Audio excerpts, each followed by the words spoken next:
2023년 3월 인천. 나흘간의 비행을 마치고 돌아올 승무원 아내를 남편은 설레는 마음으로 기다리고 있었습니다. 하지만 아내는 돌아오지 않았습니다. 하루가 지나고 이틀이 지나고 일주일이 지나도 전화기는 꺼져 있었습니다. 불안에 짓눌린 남편이 아내의 항공사에 전화를 건 순간 세상이 무너지는 한마디가 돌아왔습니다. 그런 이름의 승무원은 저희 회사에 근무하지 않습니다. 3년간 매일 유니폼을 입고 출근하던 아내였습니다.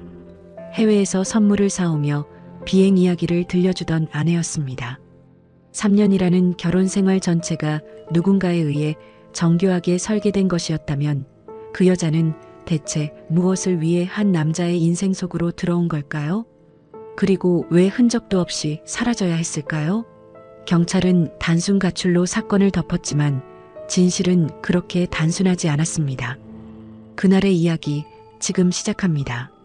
2023년 3월 7일 인천광역시 남동구의 공기는 유난히 차가웠습니다. 소규모 인쇄소를 운영하며 평범하게 살아가던 강도연은 퇴근길 발걸음이 가벼웠죠. 나흘간의 장거리 비행을 마치고 아내 유서진이 돌아오는 날이었기 때문입니다. 강도연은 현관문을 열자마자 거실을 향해 크게 소리쳤습니다. 유서진, 나왔어. 많이 기다렸지? 하지만 집안은 고요한 정적에 휩싸여 있었습니다. 강도연은 의아한 표정으로 거실 불을 켜고 식탁 위를 살폈죠. 냉장고 문에는 유서진이 비행을 떠나기 전 붙여둔 분홍색 메모지가 그대로 붙어 있었습니다. 나흘 비행, 돌아와서 맛있는 거 해줄게. 라는 문구만 덩그러니 남겨진 채였습니다. 강도연은 외투도 벗지 못한 채 휴대폰을 꺼내 유서진의 번호를 눌렀습니다. 지금 고객님께서 전화를 받을 수 없어 음성 사서함으로. 기계적인 안내 음성이 들리자 강도연의 미간에 깊은 주름이 잡혔습니다. 문자를 보내봐도 읽음 표시인 숫자 1은 사라질 줄을 몰랐죠. 강도연은 애써 불안감을 털어내며 냄비에 물을 올렸습니다. 비행이 좀 늦어지나 보네. 유서진 성격에 미리 연락했을 텐데. 강도연은 혼잣말을 중얼거리며 라면을 끓였지만 도저히 목구멍으로 넘어가지 않았습니다. 이튿날이 지나고 3월 11일이 되었어도 유서진의 휴대폰은 여전히 꺼져 있었죠. 참다 못한 강도연은 유서진이 소속되어 있다고 말했던 항공사 고객센터에 전화를 걸었습니다. 전화기 너머로 타닥타닥 키보드 두드리는 소리가 한참 동안 이어졌습니다. 고객님, 죄송하지만 유서진이라는 이름의 승무원은 저희 쪽에 확인되지 않습니다. 강도연은 순간 귀를 의심하며 수화기를 고쳐 잡았습니다. 그럴 리가요. 제가 유서진 사원증도 직접 받고 유니폼 입고 출근하는 것도 매번 배웅했는데요. 다시 한 번만 확인해 주세요. 상담원이 곤란한 듯 한숨을 내쉬며 다시 대답했습니다.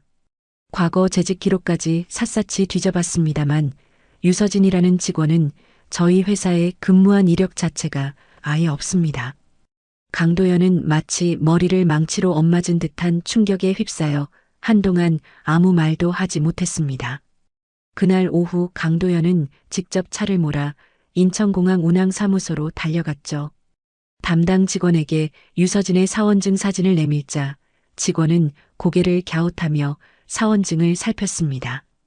이 로고 색감이 저희 것과 좀 다릅니다.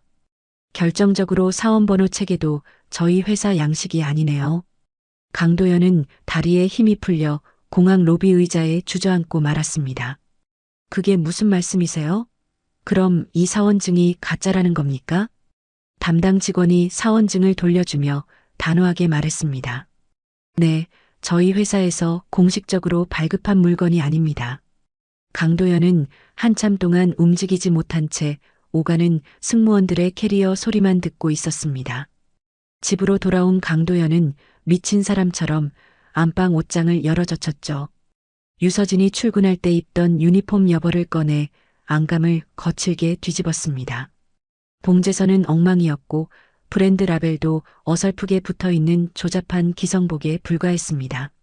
강도연은 서재로 달려가 유서진이 해외 비행 선물이라며 사온 초콜릿 상자들을 전부 쏟아냈습니다. 이것도 다 가짜였던 거야? 유서진, 도대체 당신 정체가 뭐야? 초콜릿 상자 바닥에는 국내 온라인 쇼핑몰의 배송 라벨 흔적이 희미하게 남아 있었습니다. 3월 12일 아침 강도연은 넋이 나간 표정으로 인천 남동경찰서를 찾았습니다. 담당 형사인 박정수는 강도연이 가져온 서류들을 훑어보더니 주민등록번호를 시스템에 입력했죠. 모니터를 응시하던 박정수의 손가락이 갑자기 멈췄습니다. 강도연 씨, 이 주민등록번호는 8년 전에 해외로 이민 가면서 말소된 사람 겁니다. 실제 유서진이라는 분은 지금 캐나다에 살고 있어요. 강도연은 숨이 턱 막히는 기분을 느끼며 천장을 올려다봤습니다. 말소라니요. 그럼 지금 제 아내 유서진은 누구란 말입니까? 박정수가 안경을 고쳤으며 날카롭게 말했습니다. 누군가가 이 번호를 도용해서 신분증을 만들고 당신과 혼인신고까지 한 겁니다. 당신이 3년 동안 함께 산 여자는 실존 인물 유서진이 아니라는 뜻이죠. 이틀 후인 3월 14일 경찰서에 유서연이라는 여성이 찾아왔습니다. 자신을 유서진의 언니라고 소개한 유서연은 무심한 표정으로 의자에 앉았죠. 동생 유서진이 어릴 때부터 허언이 좀 심했어요. 집 나갔다 며칠이면 돌아오곤 했으니 이번에도 곧 연락이 올 겁니다. 박정수는 유서연의 태도가 어딘가 석연치 않다고 느꼈습니다. 유서연이 돌아간 뒤 박정수는 CCTV 영상을 되감아 유서연의 얼굴을 수사 파일에 저장했죠. 하지만 경찰 상부는 이 사건을 단순 가출로 분류하고 수사를 종결하라는 지시를 내렸습니다. 한 달이 지나도록 유서진은 돌아오지 않았고 강도연은 절망에 빠졌습니다. 결국 강도연은 단골 거래처인 문구점 주인 최 판수를 찾아가 도움을 청했습니다. 최 사장님, 나 사람 좀 찾아야겠어. 경찰도 포기했는데 이대로는 못 참겠어. 최 판수는 안쓰러운 눈빛으로 강도연을 바라보다가 명함 한 장을 건넸습니다. 부평에서 민간조사 사무소 하는 탐정 오장호라는 사람이야. 일 처리가 아주 확실하니까 한번 찾아가 봐. 강도연은 그 길로 적금을 해약해 현금 500만 원을 찾아 오장호의 사무실로 향했습니다. 낡은 건물 3층, 오장호는 담배 연기 자욱한 사무실에서 강도연을 맞이했죠. 강도연은 유서진의 사진과 결혼 앨범, 위조된 물건들을 테이블 위에 늘어놓았습니다. 이게 제가 아내 유서진에 대해 아는 전부입니다. 제발 찾아주세요.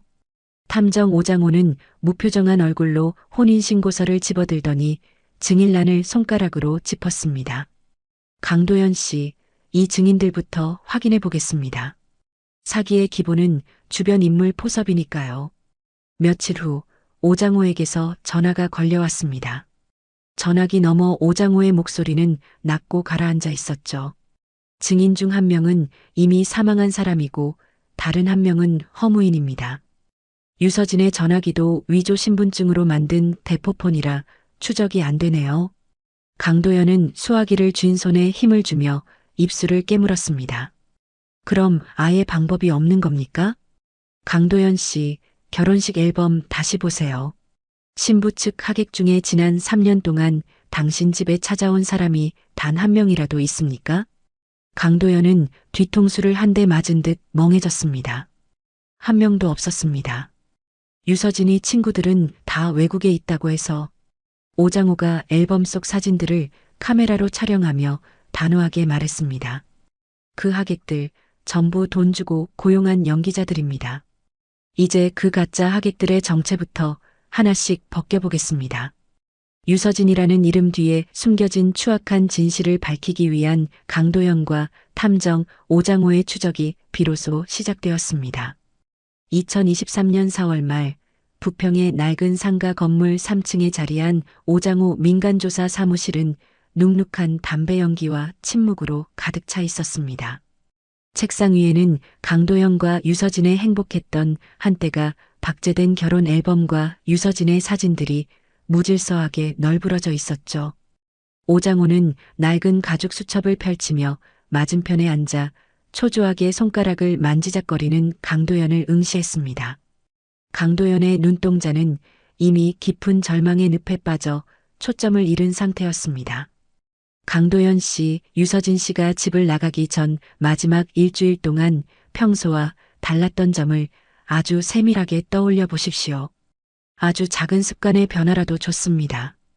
오장호의 차분한 목소리에 강도연은 이마를 짚고 고통스러운 듯 미간을 찌푸리며 기억의 파편을 더듬었습니다. 한참 동안 침묵을 지키던 강도연이 비로소 마른 입술을 떼었습니다. 떠나기 사흘 전쯤부터 유서진이 좀 이상했습니다. 평소엔 거실에서도 거리낌 없이 통화하던 사람이 꼭 욕실 문을 걸어 잠그고 전화를 하더라고요. 아주 낮은 목소리로 소곤거리는데 마치 누군가에게 지시를 받거나 보고를 하는 것처럼 들렸습니다. 그날 아침 집을 나설 때는 어땠습니까? 오장호가 펜 끝으로 수첩을 톡톡 두드리며 묻자 강도연은 허망한 웃음을 지었습니다. 평소보다 훨씬 이른 새벽에 일어났더라고요. 내가 깨기도 전에 캐리어를 끌고 나가면서 냉장고에 분홍색 메모지를 붙여뒀습니다. 나흘 비행이니까 금방 다녀와서 맛있는 거 해주겠다고요. 그게 유서진이 제게 남긴 마지막 목소리 없는 대화였습니다. 다음 날 오장호는 강도연의 아파트 단지를 찾아가 사건의 실마리를 찾기 시작했습니다. 1층 화단 앞에서 콧노래를 부르며 물조리개를 든 김말순에게 다가가 유서진의 사진을 조심스럽게 내밀었죠. 김말순은 돋보기 안경을 코끝에 걸치고 사진 속 유서진의 얼굴을 유심히 들여다보더니 이내 고개를 끄덕였습니다. 이 아가씨, 윗집 강도연 씨 아내 맞지? 승무원이라 그런지 인사가 아주 깍듯해서 내가 기억해. 김말순 어르신 유서진 씨가 실종되던 날 아침에 혹시 평소와 다른 점을 보신 게 있나요? 오장호의 물음에 김말순은 물조리개를 내려놓고 주위를 살피며 목소리를 죽였습니다. 그날 아침에도 내가 여기 화단에 물을 주고 있었거든. 유서진이 캐리어를 끌고 나오길래 또 비행 가나 보다 했지. 그런데 평소처럼 공항버스 정류장으로 안 가고 정문 앞에 대기하고 있던 검은색 승용차에 훌쩍 올라타더라고. 운전석엔 모자를 푹 눌러 쓴 남자가 앉아 있었는데 분위기가 아주 묘했어. 오장호는 곧장 아파트 관리사무소로 달려가 CCTV 기록을 요청했지만 관리소장은 난처한 표정을 지으며 고개를 저었습니다. 보관 기간이 지나 이미 데이터가 덮어 씌워졌다는 대답은 오장호의 가슴을 답답하게 짓눌렀죠. 단서 하나가 사라졌지만 오장호는 포기하지 않고 결혼식 사진 속 가짜 하객들의 정체를 추적하기 시작했습니다. 인천과 서울 일대의 이벤트 업체를 샅샅이 뒤지던 오장호는 마침내 부평 외곽의 허름한 사무실에서 윤소라를 만났습니다. 어머, 이 여자 기억나요? 3년 전쯤에 우리 사무실에 와서 아주 특이한 의뢰를 했거든요. 윤소라가 사진을 가리키며 눈을 크게 뜨자 오장호의 눈빛이 매섭게 빛났습니다. 어떤 의뢰였습니까? 하객만 고용한 게 아니었나요? 그럼요. 하객 20명에다가 신부 부모 역할을 할 60대 남녀까지 통째로 구해달라고 했거든요. 이렇게 가족 전체를 연기자로 채우는 기이한 의뢰는 흔치 않아서 제 수첩에도 적어놨죠. 결제도 350만 원이나 되는 거액을 현금으로 뭉칫돈째 내밀더라고요. 윤소라는 수첩을 넘겨 보이며 당시 유서진의 치밀함을 증언했습니다.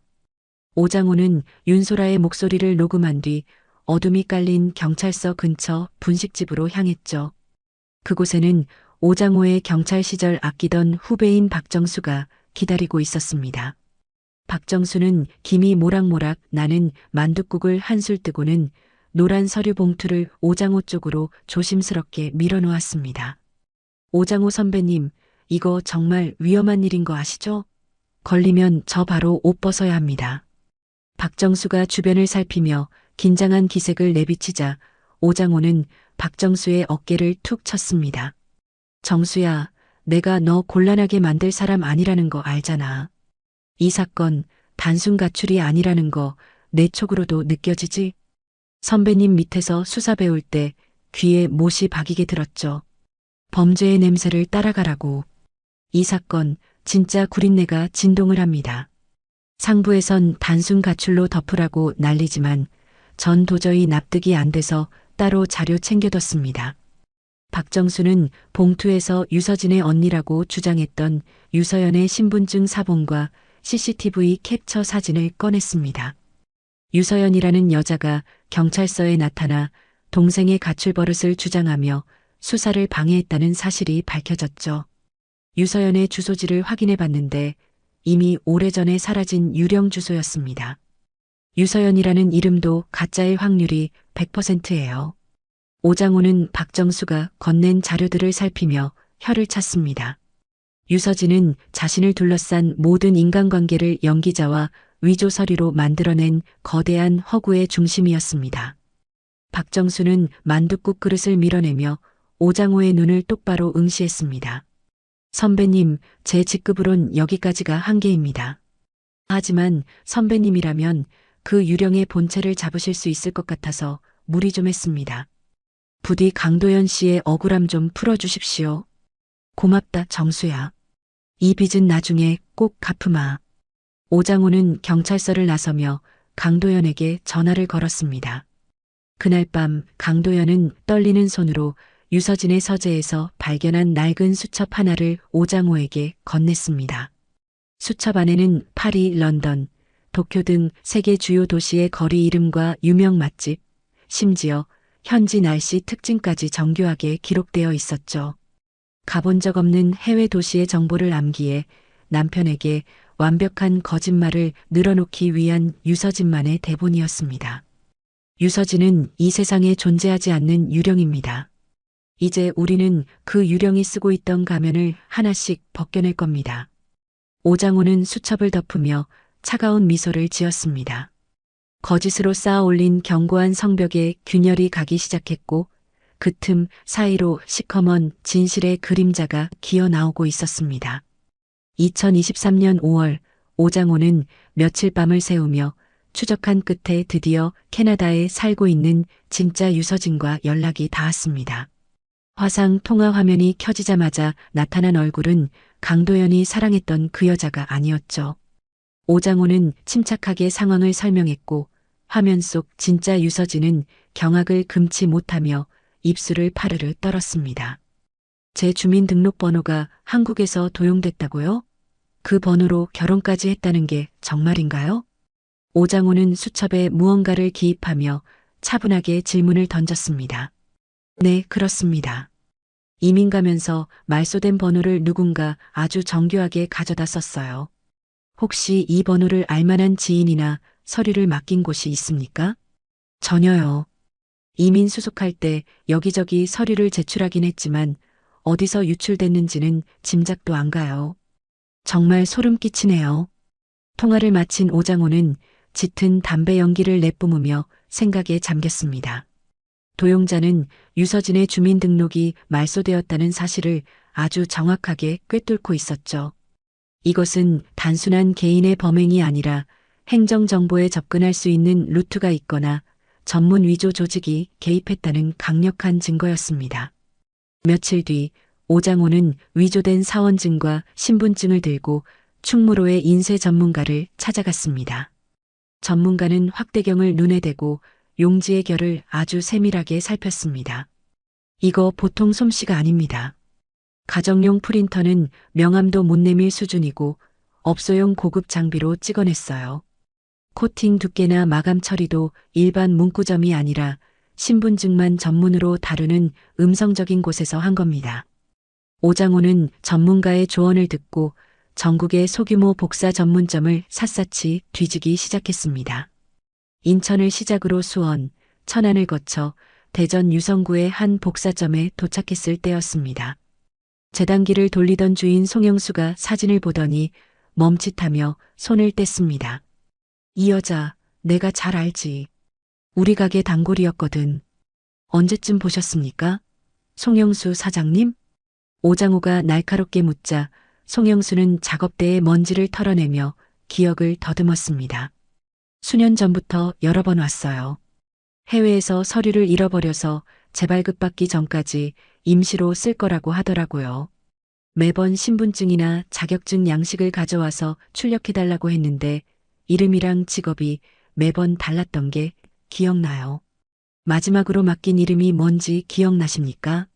송영수는 잠시 턱을 괴고 천장을 올려다보더니 무릎을 탁 쳤습니다. 맞아, 한지수.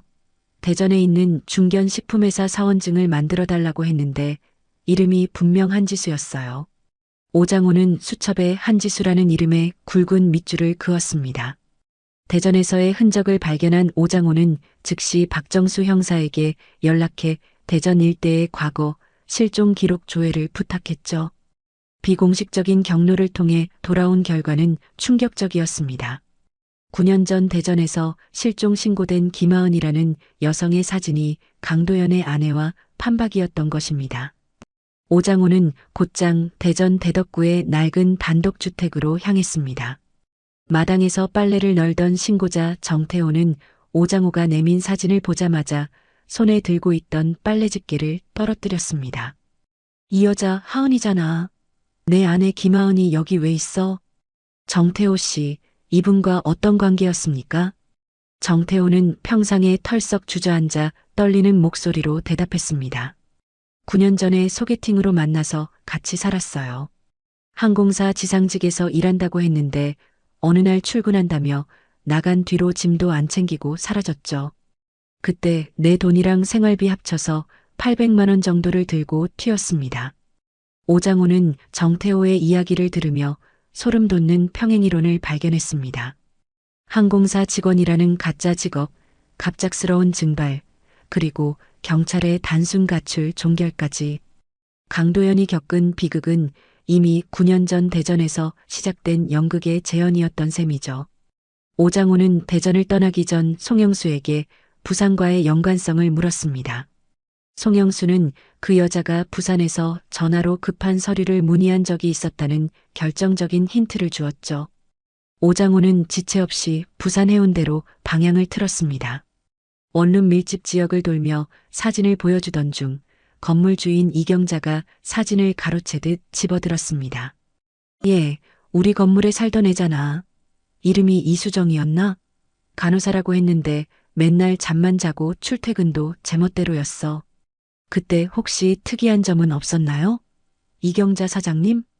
이경자는 혀를 차며 고개를 저었습니다. 2달치 월세를 떼먹고 야반도주했지 뭐야. 간호사라면서 병원 유니폼 한 번을 안 빨아 널기에 이상하다 싶었는데 역시나 사기꾼이었어. 오장호는 박정수를 통해 부산 거주 당시의 고용보험 기록을 샅샅이 뒤졌습니다. 마침내 모니터 위에 뜬 한 이름 앞에서 오장호의 숨이 멎었습니다. 해운대의 한 횟집에서 아르바이트를 하며 등록한 진짜 이름 박순옥. 오장호는 그 이름을 수첩에 커다랗게 적어 넣었습니다.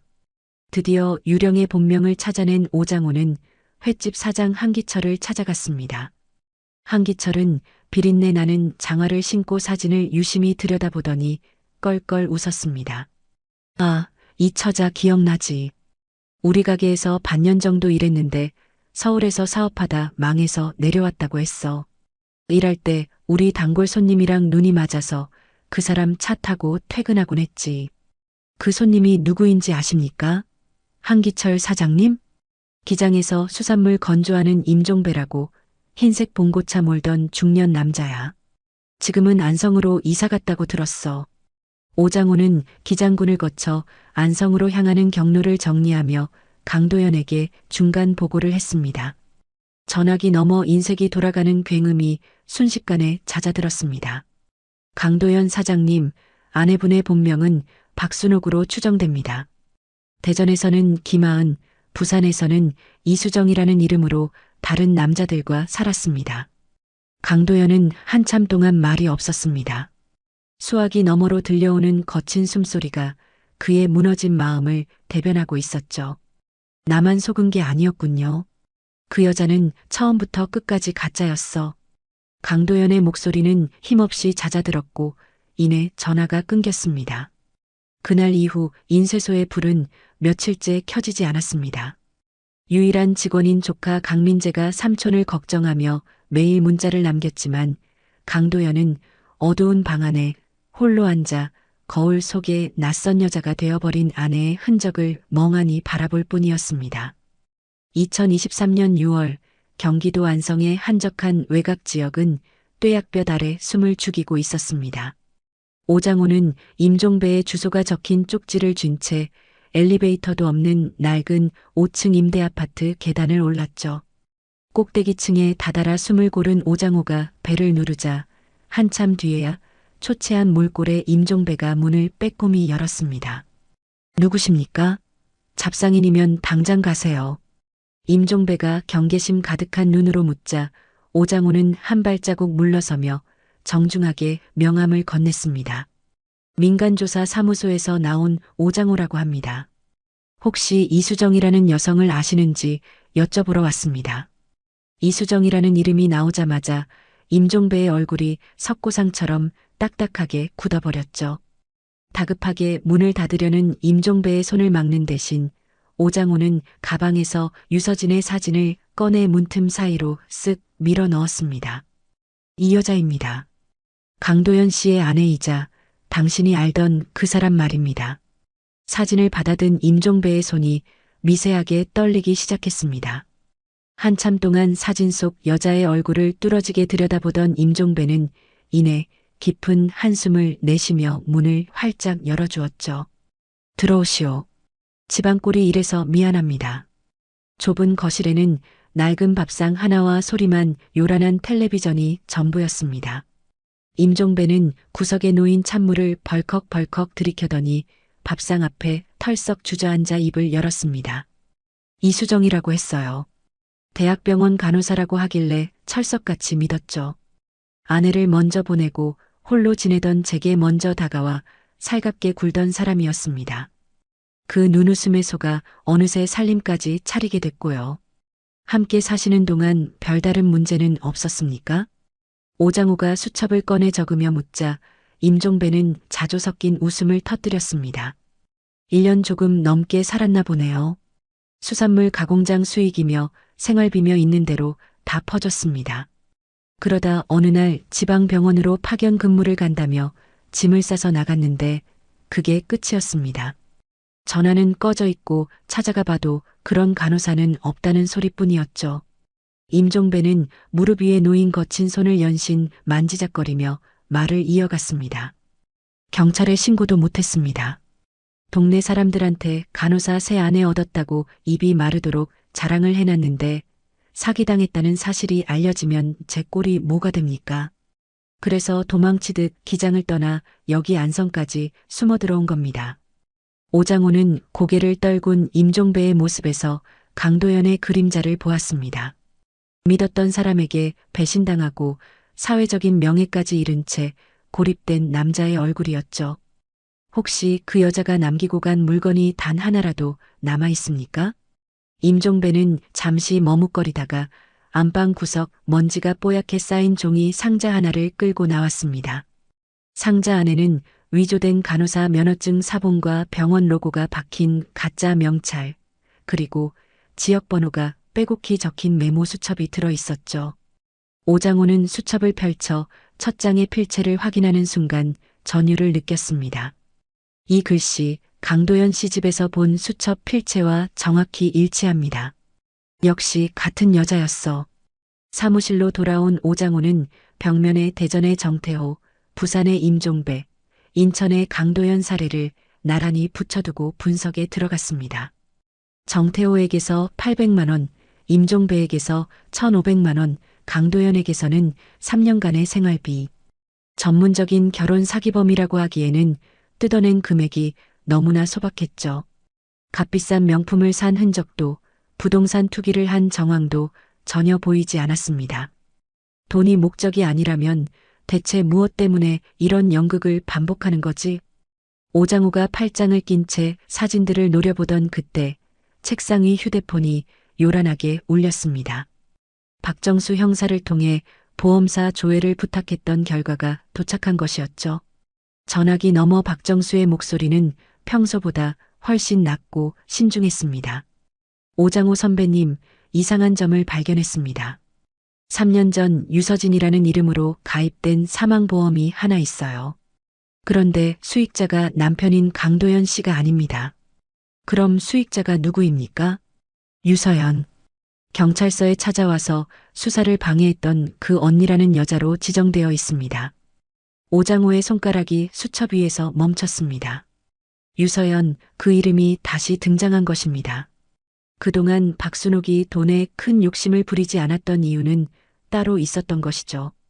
그녀의 뒤에서 모든 시나리오를 설계하고 거액의 보험금을 노리는 거대한 그림자, 유서연이 존재하고 있었습니다. 사건의 성격이 완전히 바뀌었습니다. 이건 단순한 신분 사칭이 아니라 목숨을 담보로 한 거대한 음모일 가능성이 커요. 오장호는 벽면에 유서연이라는 이름을 커다랗게 적어 넣었습니다. 그날 저녁 오장호는 강도연에게 전화를 걸어 보험에 관한 사실을 알렸죠. 강도연은 수화기 너머로 믿기지 않는다는 듯 거친 숨을 몰아쉬었습니다. 사망보험이라니요. 유서진은 저한테 보험의 보자도 꺼낸 적이 없습니다. 그 언니라는 여자가 제 아내의 목숨값을 노리고 있었다는 겁니까? 그렇습니다. 이제는 경찰에 정식으로 재수사를 요청해야 합니다. 이건 가출이 아니라 범죄입니다. 강도연의 강력한 요청으로 박정수 형사는 상부에 재수사를 건의했습니다. 하지만 며칠 뒤 돌아온 결과는 차갑기 그지없었습니다.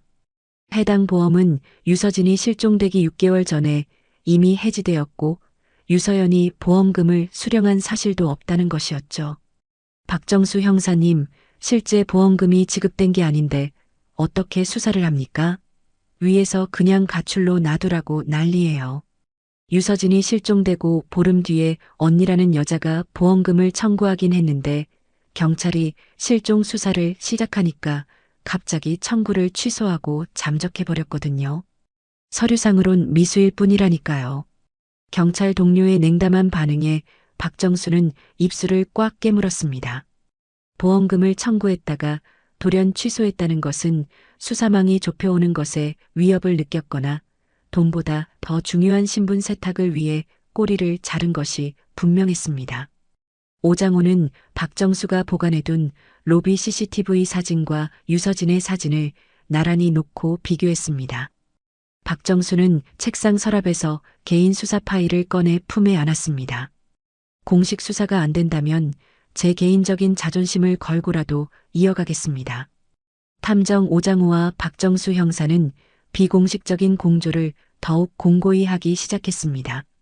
유서연의 신분증 번호를 정밀 조회한 결과 그 번호 역시 10년 전 사망한 사람의 도용된 번호라는 사실이 밝혀졌죠. 오장호는 박정수가 보관해둔 로비 CCTV 사진과 유서진의 사진을 나란히 놓고 비교했습니다. 보십시오, 정수야. 얼굴 윤곽부터 눈매까지 아예 다른 사람입니다. 박순옥 뒤에 실존하는 공범이 한 명 더 있다는 뜻이죠. 오장호는 수첩에 굵고 선명한 글씨로 마지막 문장을 적어 넣었습니다. 유서연의 실체를 찾는 것, 그것이 사라진 박순옥을 찾는 유일한 열쇠다. 2023년 7월의 태양은 대지를 태워버릴 듯이 뜨겁게 내리쬐고 있었습니다. 오장호와 박정수는 유서연의 CCTV 캡처 사진 한 장을 들고 박순옥의 과거 행적을 따라 전국을 누볐죠. 논산의 낡은 골목부터 대전의 유흥가, 부산의 비릿한 항구까지 이틀 만에 훑었지만 사진 속 여자를 알아보는 이는 없었습니다. 마지막 희망을 품고 도착한 곳은 박순옥의 본적지인 충남 논산의 빛바랜 구시가지였죠.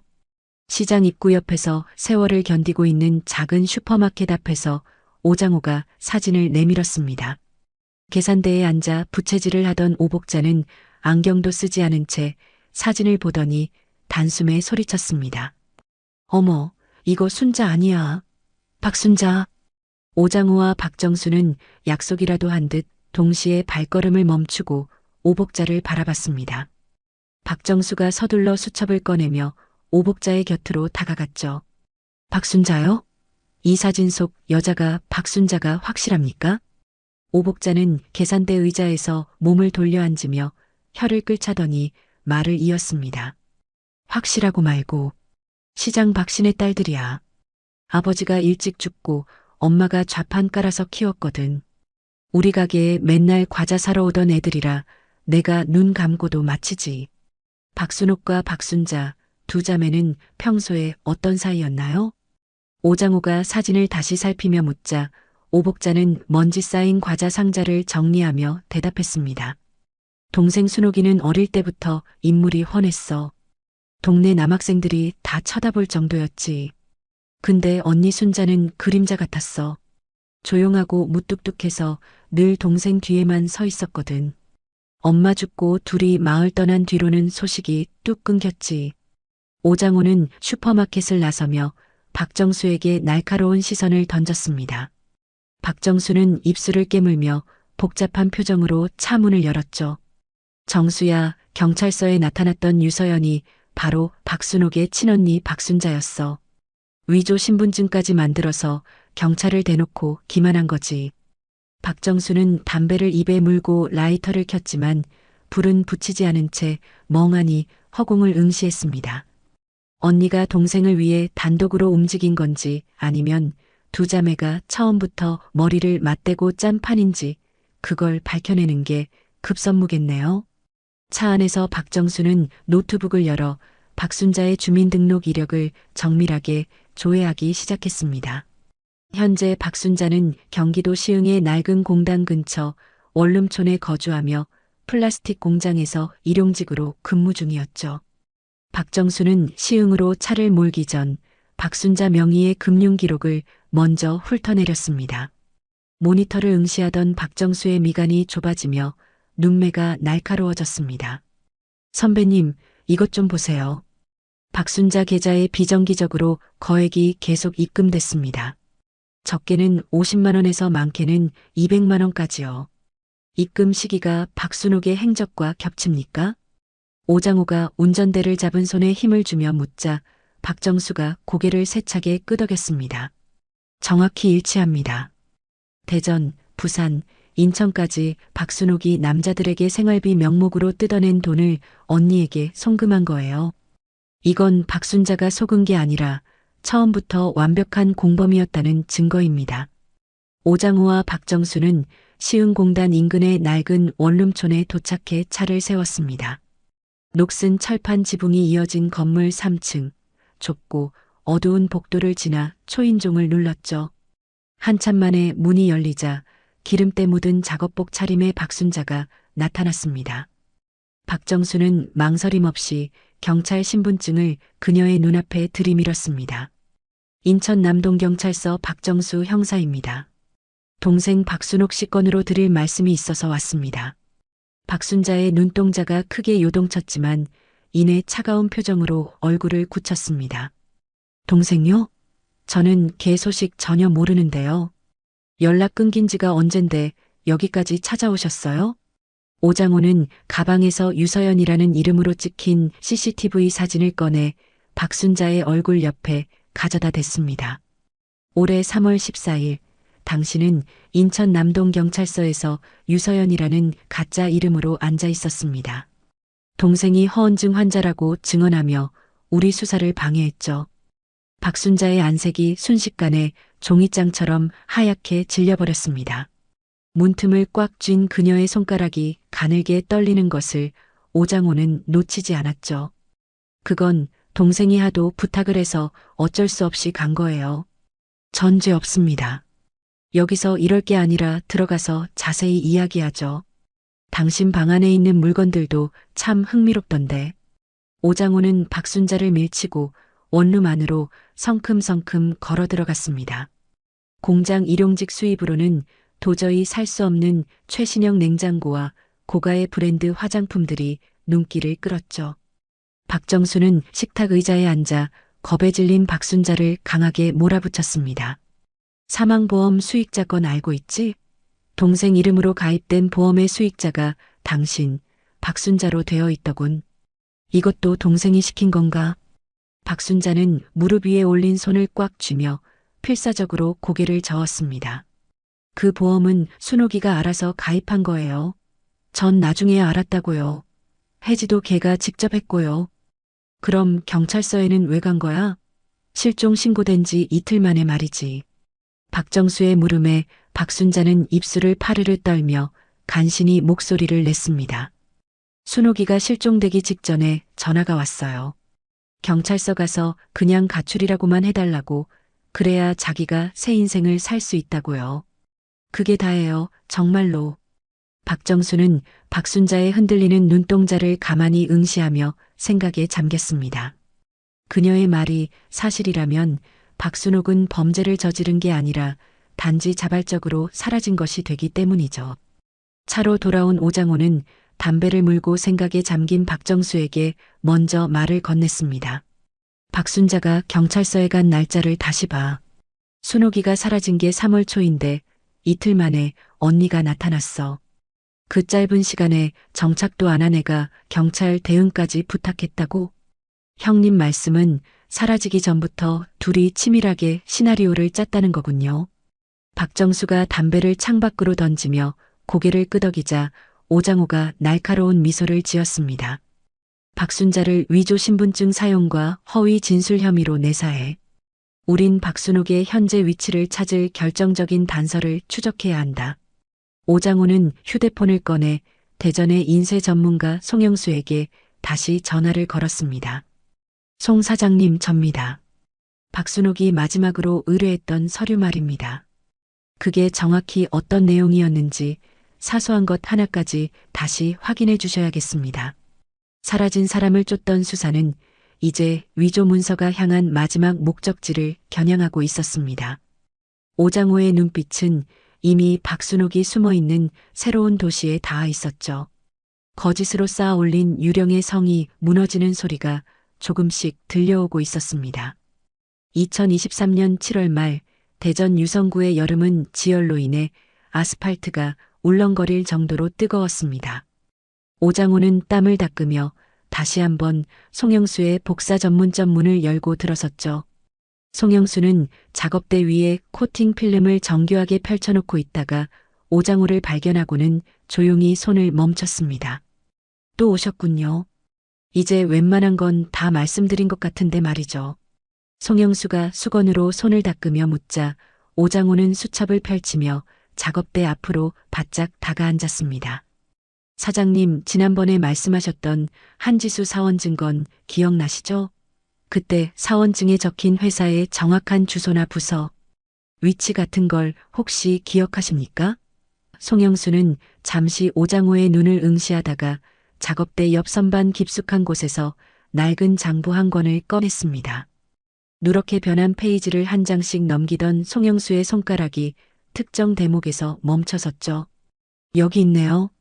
대전 유성구에 있는 중견식품회사 비서실 소속이라고 적혀 있습니다. 회사 로고부터 직인까지 아주 공을 들여서 작업했었죠. 아, 그리고 명함도 같이 만들었는데 명함에는 내선 번호까지 찍어달라고 했던 게 기억나네요. 오장호는 그 이름을 수첩에 크게 받아 적고는 곧바로 박정수 형사에게 전화를 걸었습니다. 전화기 너머 박정수의 목소리는 기대와 긴장이 섞인 채 들려왔죠.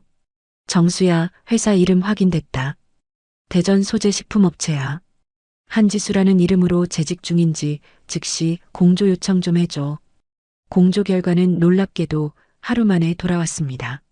박정수의 목소리는 평소보다 한 톤 낮게 깔려 오장호의 귓가에 울렸습니다. 오장호 선배님 찾았습니다. 한지수라는 여성이 지난 4월경부터 회사 비서실에서 계약직으로 근무하고 있습니다. 지금 이 순간에도 정상 출근해서 일하고 있다고 하네요. 오장호는 수화기를 쥔 채 사무실 창밖의 복잡한 거리를 내려다보았습니다. 강도연이 지옥 같은 시간을 보내는 동안 박순옥은 대전이라는 새로운 무대에서 한지수라는 가면을 쓰고 너무나도 평온한 일상을 영위하고 있었던 것이죠. 2023년 8월 초 오장호와 박정수는 곧장 대전으로 내려가 타깃이 된 식품회사 맞은편 커피숍에 자리를 잡았습니다. 오후 6시 퇴근을 알리는 종소리가 들리자 정문에서 직원들이 쏟아져 나오기 시작했습니다. 오장호는 망원 렌즈가 장착된 카메라를 정문에 고정한 채 숨을 죽였죠. 6시 12분 단정한 하늘색 블라우스에 검은색 슬랙스를 입은 한 여성이 우아하게 정문을 나섰습니다. 머리 스타일은 세련된 단발로 바뀌었고 화장법도 달라졌지만 강도연이 건넸던 사진 속 유서진과 유전자가 일치하는 바로 그 얼굴이었죠. 저 여자입니다. 박순옥이 확실해요. 오장호가 셔터를 연속해서 누르자 박정수가 커피잔을 내려놓으며 창밖으로 시선을 던졌습니다.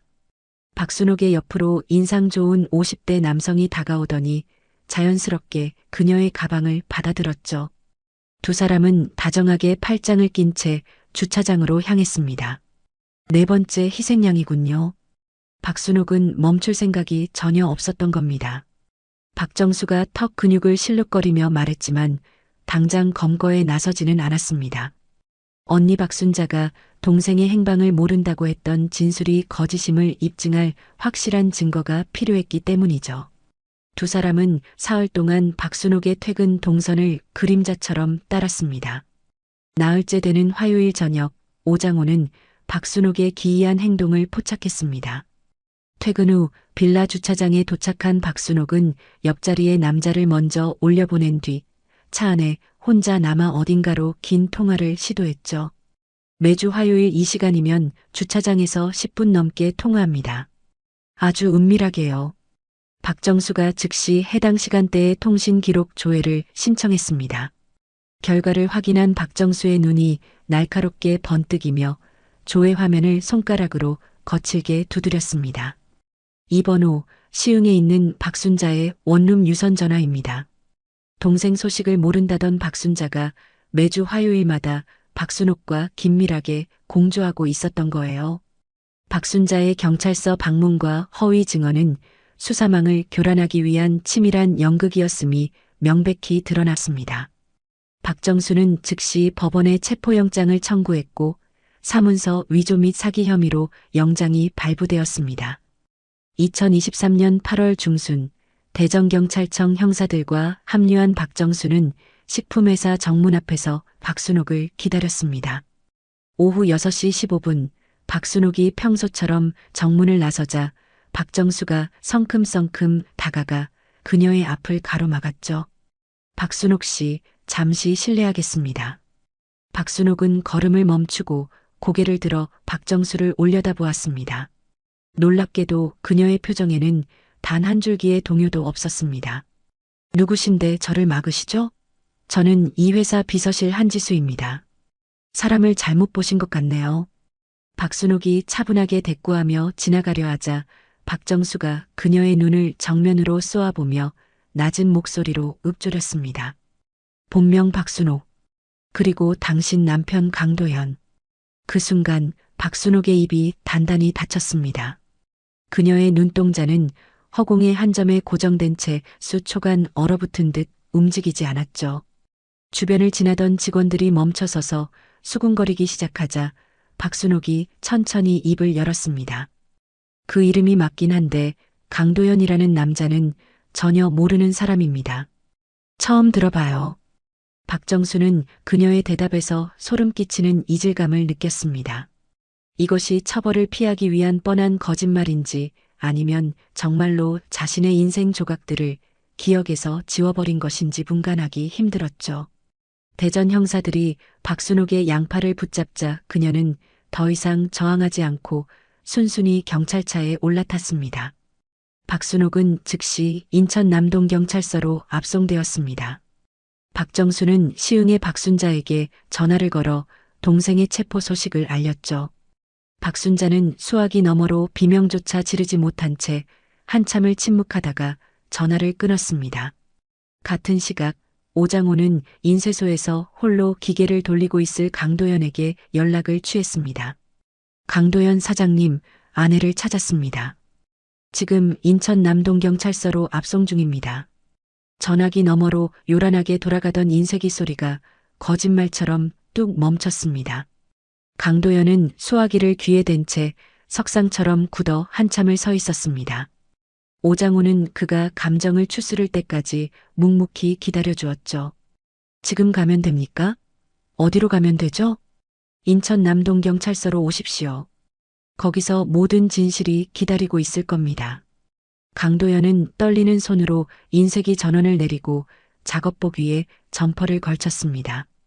5개월간의 피를 말리는 추적이 끝나고 드디어 가짜 아내의 진짜 얼굴과 마주할 시간이 다가오고 있었습니다. 인천 남동경찰서 취조실은 차가운 형광등 불빛 아래 무거운 정적이 흐르고 있었습니다. 철제 책상을 사이에 두고 앉은 박순옥은 등을 꼿꼿이 편 채 무릎 위에 두 손을 가지런히 모으고 있었죠. 그녀의 흐트러짐 없는 자세는 마치 면접을 기다리는 유능한 비서처럼 보였습니다. 박정수는 그런 박순옥을 꿰뚫어 볼 듯 응시하며 두꺼운 서류 뭉치를 테이블 위에 툭 던졌습니다. 성함이 어떻게 되시죠? 박순옥은 눈 하나 깜짝하지 않고 박정수의 눈을 똑바로 쳐다보며 대답했습니다. 한지수입니다. 몇 번을 말씀드려야 아시겠어요? 대전식품회사 비서실에서 2년 넘게 근무하셨다고요? 네, 계약직으로 성실하게 다녔고 동료들도 다 아는 사실입니다. 박정수는 헛웃음을 지으며 서류 뭉치에서 사진 한 장을 꺼내 박순옥의 코앞으로 밀어 넣었습니다. 순백의 웨딩드레스를 입은 박순옥이 강도연과 수줍게 웃고 있는 결혼식 사진이었죠. 그럼 이 사진 속에서 신부 화장을 하고 웃고 있는 이 여자는 대체 누구입니까? 박순옥의 시선이 사진 위로 떨어졌습니다. 찰나의 순간 눈꺼풀이 파르르 떨렸지만 그녀는 이내 가면 같은 무표정을 되찾았습니다. 처음 보는 사람인데요. 저랑 닮긴 했지만 세상에 닮은 사람이 어디 한둘인가요? 박정수는 대답 대신 혼인신고서, 위조사원증, 그리고 부산과 대전의 피해자들이 작성한 진술서들을 차례로 펼쳐놓았습니다. 종이 한 장 한 장이 박순옥의 앞에 놓일 때마다 박정수의 목소리는 점점 더 날카로워졌죠. 이건 유서진이라는 이름으로 강도연 씨와 한 혼인신고서고, 이건 부산의 임종배 씨, 이건 대전의 정태호 씨 진술서입니다.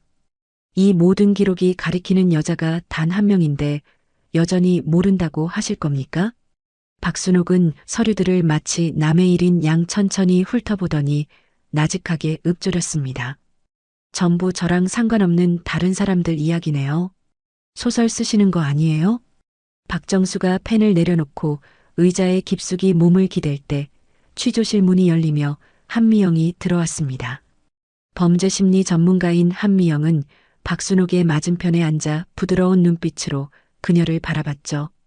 박순옥 씨, 아니 지수 씨라고 불러드릴까요? 저는 상담사 한미영이라고 합니다.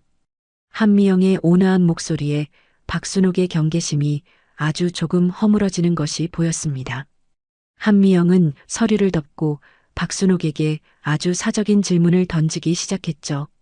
지수 씨 살면서 가장 행복했던 때가 언제였나요? 박순옥은 잠시 생각에 잠기더니 꿈을 꾸는 듯한 목소리로 대답했습니다. 지금요. 대전에서 한지수로 살고 있는 지금이 제 진짜 인생이에요. 그 전의 기억들은 마치 다른 사람의 영화를 본 것처럼 희미하고 가짜 같아요. 그렇군요.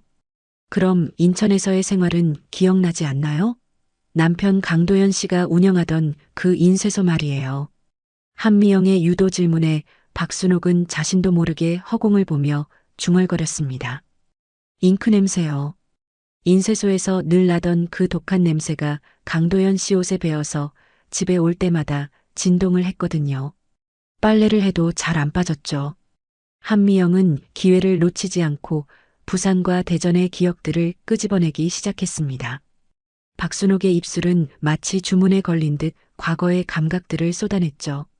부산에서는 그 사람이 물회를 참 잘해줬어요. 회를 어찌나 두껍게 썰어주던지 씹는 맛이 있었죠. 대전 세탁소요? 거긴 하루 종일 스팀 다리미 소리가 들렸어요. 쉬이하는 소리가 귓가에 쟁쟁하네요. 박순옥은 말을 내뱉고 나서야 아차 싶은 듯 입을 굳게 다물었습니다.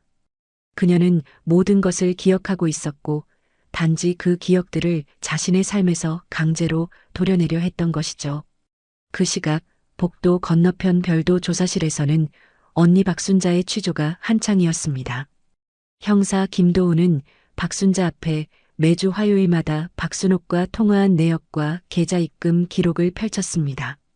동생 행방을 모른다고 하셨는데 매주 화요일마다 꼬박꼬박 10분 넘게 통화하셨더군요. 계좌로 들어온 이 돈들은 다 뭡니까? 박순자는 테이블 위로 떨어지는 증거들을 보며 입술을 바짝 깨물었습니다. 결국 그녀는 무릎 위에 주먹을 꽉 쥔 채 고개를 떨구고 자백하기 시작했죠. 어릴 때부터 그랬어요. 순옥이가 새 이름으로 살기 시작하면 제가 뒤처리를 맡았죠. 우편물 정리하고 경찰 연락 오면 따돌리고 다 제가 한 짓입니다. 그 대가로 동생이 사기친 돈을 나눠받은 거군요. 김도훈이 펜을 들고 다그치자 박순자의 목소리가 가늘게 떨렸습니다. 처음엔 걱정돼서 시작했는데 어느 순간부터 순옥이가 보내주는 돈 없이는 살 수가 없더라고요. 공장 일용직으로 월세 내기도 벅차니까 제가 공단 근처에서 주민등록 말소된 사람들 번호 따다가 순옥이한테 넘겨줬습니다. 제가 죽일 년입니다. 다시 박순옥의 조사실. 한미영은 박순자의 자백 내용을 전달받고 박순옥에게 마지막 질문을 던졌습니다. 박순옥 씨, 왜 그렇게까지 거짓 인생에 매달린 건가요? 돈 때문이었나요? 박순옥은 고개를 들어 천장의 형광등을 멍하니 올려다봤습니다. 하얀 불빛이 그녀의 공허한 눈동자에 반사되어 부서졌죠. 고졸학력에 자격증 하나 없는 저를 세상은 아무데도 받아주지 않았어요. 면접을 보러 가도 제 이력서만 보면 다들 고개를 돌렸죠. 그런데 서류를 가짜로 만드니까 세상이 달라지더라고요. 박순옥의 눈에 기이한 광기가 스쳐 지나갔습니다.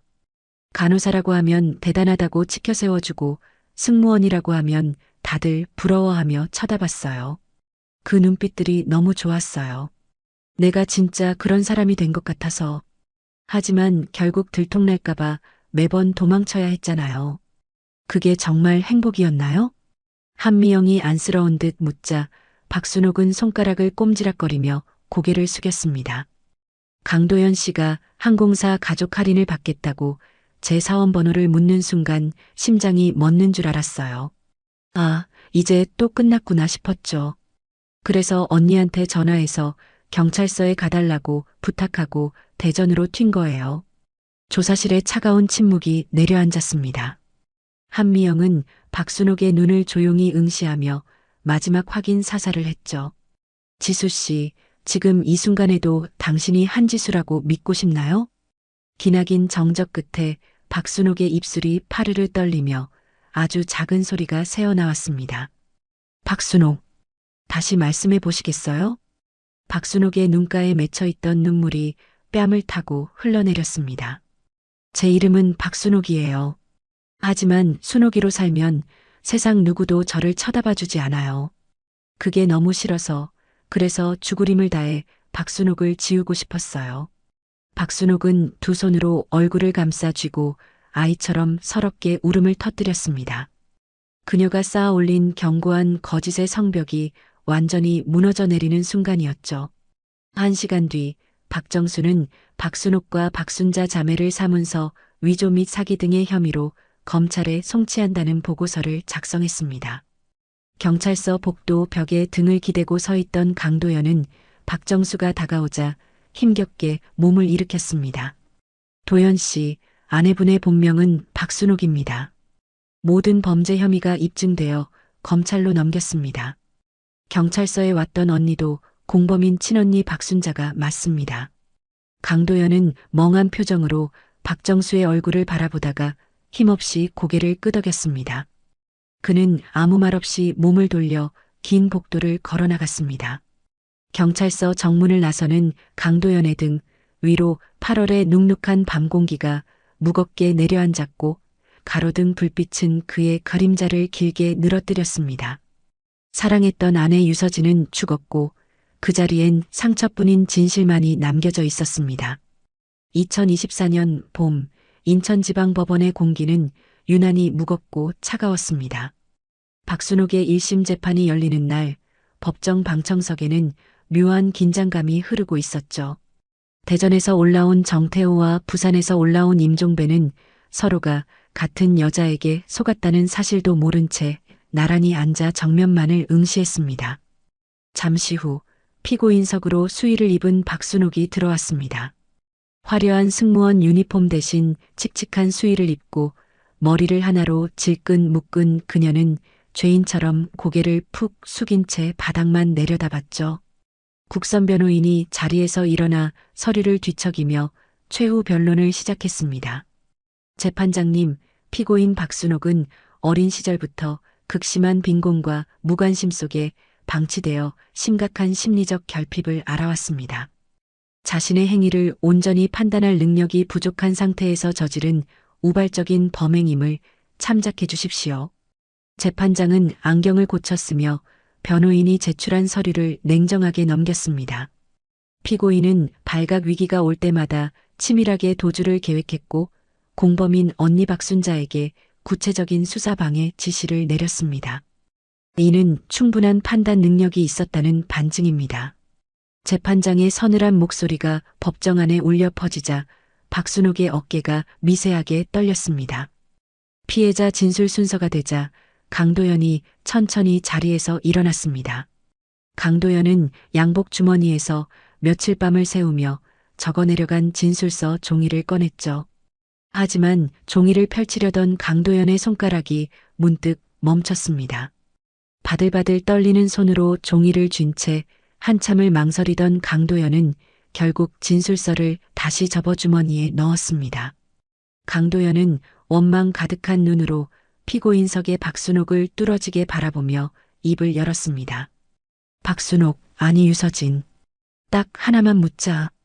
우리 같이 살 때 당신이 나한테 해준 밥, 그것만큼은 진짜였어? 법정 안은 찬물을 끼얹은 듯 고요해졌습니다. 박순옥의 고개가 아주 미세하게 움직였지만 끝내 그녀의 얼굴은 올라오지 않았습니다. 대답 대신 무거운 정적만이 두 사람 사이를 가로막았죠. 방청석의 정태호는 무릎 위에 주먹을 꽉 쥐었고 임종배는 차마 볼 수 없다는 듯 두 눈을 질끈 감았습니다. 강도연은 허망한 표정으로 다시 자리에 앉았습니다. 재판부는 박순옥이 실종을 가장해 거액의 사망보험금을 편취하려다 미수에 그친 점을 무겁게 받아들였습니다. 비록 수사 직후 청구를 철회했으나 그 의도가 불량하고 여러 남자의 신뢰를 이용해 신분을 도용한 죄질이 나쁘다고 판단했죠. 박순옥은 사문서 위조 및 보험 사기 미수 혐의 등으로 징역 3년 6개월을 선고받았습니다. 공범인 박순자는 징역 1년에 집행유예 2년을 선고받으며 법정을 빠져나갔습니다. 재판이 끝난 뒤 법원 건물 밖에는 시린 3월의 바람이 불고 있었습니다. 강도연은 법원 앞 벤치에 앉아 멍하니 하늘을 올려다봤습니다. 그때 누군가 다가와 강도연의 옆자리에 조용히 앉았습니다. 부산에서 온 임종배였습니다. 두 남자는 한마디 말도 없이 나란히 앉아 정면을 응시했습니다. 같은 여자에게 같은 방식으로 심장을 도려내진 두 사람 사이에는 굳이 설명하지 않아도 통하는 깊은 슬픔이 흐르고 있었죠. 임종배가 먼저 자리에서 일어나며 주머니에서 접힌 쪽지 하나를 강도연의 무릎 위에 놓았습니다. 강도연 씨, 나중에 기운 차리면 연락 한번 주쇼. 술 한 잔 정도는 내가 살 수 있으니까. 임종배는 짧은 인사를 남기고 돌아섰고 강도연은 멀어져 가는 그의 뒷모습을 한참 동안 바라봤습니다. 며칠 뒤 오장호가 강도연의 인쇄소를 다시 찾았습니다. 오장호는 두툼한 봉투 하나를 작업대 위에 올려놓으며 무겁게 입을 열었습니다. 강도연 사장님, 남은 착수금입니다. 이건 돌려드리는 게 맞는 것 같아서요. 강도연은 봉투를 툭 밀어내며 고개를 저었습니다. 오장호 탐정님, 그 돈 가져가세요. 탐정님 아니었으면 전 평생 가짜 속에서 살았을 겁니다. 진실을 알게 해주셔서 고마워요. 오장호는 더 이상 권하지 않고 인쇄소 안을 천천히 둘러보았습니다. 수많은 의뢰를 해결해왔지만 진실을 밝혀낸 뒤 의뢰인의 눈빛이 이토록 슬픈 적은 처음이었죠. 오장호는 조용히 고개를 숙여 인사하고 인쇄소를 나섰습니다. 인천 남동경찰서의 박정수는 책상 앞에 앉아 실종 신고 매뉴얼 개선 의견서를 작성하고 있었습니다. 성인 가출이라도 신원 불일치가 확인되면 즉시 재조사해야 한다는 내용이었지만 상부의 반응은 차가웠죠. 박정수 형사, 취지는 좋은데 지금 인력이 부족해서 이런 것까지 챙길 여력이 없어. 일단 올려만 둬. 동료 형사가 서류를 툭 치며 지나가자 박정수는 씁쓸한 표정으로 다음 사건 서류를 펼쳤습니다. 범죄심리 상담사 한미영은 박순옥의 사례를 익명으로 정리해 학술 자료를 만들었습니다. 그녀는 자료의 마지막 페이지에 굵은 글씨로 한 줄을 남겼습니다. 이 사건의 본질은 남을 속이는 것이 아니라 비참한 현실로부터 도망치기 위해 자기 자신을 속이는 것에 있다. 박순옥은 교도소에서 상담 치료를 받으며 비로소 박순옥이라는 자신의 이름을 받아들이기 시작했다는 소식이 들려왔습니다. 2024년 가을, 노랗게 물든 낙엽이 인쇄소 앞마당을 굴렀습니다. 인쇄소에는 매일 저녁 늦게까지 불이 켜져 있었습니다. 여름부터 조카 강민재가 퇴근 후 매일같이 강도연의 집을 들락거렸기 때문이죠. 강도연이 혼자 술로 밤을 지새우는 것을 본 강민재가 끈질기게 문을 두드린 덕분이었습니다. 삼촌, 저 왔어요. 편의점에서 맛있는 김밥이랑 뜨끈한 국 사왔는데 같이 먹어요. 강민재가 검은 봉투를 흔들며 넉살 좋게 들어오자 강도연은 못 이기는 척 식탁에 앉았습니다. 두 사람은 특별한 대화 없이 텔레비전을 보며 밥을 먹었지만 그 정적은 더 이상 예전처럼 시리지 않았습니다. 일을 하던 강도연은 문득 손을 멈추고 지갑 안쪽에 고이 접어둔 메모지 한 장을 꺼냈습니다. 돌아와서 맛있는 거 해줄게. 강도연은 박순옥이 마지막으로 남긴 그 글씨를 한참 동안 손가락으로 쓸어내렸습니다. 그것이 마지막까지 완벽하게 계획된 거짓이었는지 아니면 찰나의 진심이었는지는 이제 중요하지 않았습니다. 강도연은 메모지를 조용히 접어 작업대 서랍 깊숙한 곳에 넣고 인쇄기 전원을 올렸습니다. 타닥타닥 기계가 돌아가는 소리가 인쇄소 안을 가득 채웠습니다. 강도연의 집 안방 옷장에는 주인이 떠난 가짜 항공사 유니폼이 여전히 걸려 있었습니다. 텅 빈 옷장 안에서 조용히 흔들리는 그 옷을 강도연이 언제쯤 버릴 수 있을지 혹은 끝내 간직할지는 아무도 알지 못했습니다. 오늘 이야기 끝까지 함께 해주셔서 감사합니다. 댓글로 잘 들었다고 한마디 남겨주신다면 큰 힘이 될 거예요. 여러분의 하루에도 고요한 빛과 평온한 순간들이 스며들길 바라고 구독과 좋아요 부탁드립니다. 감사합니다.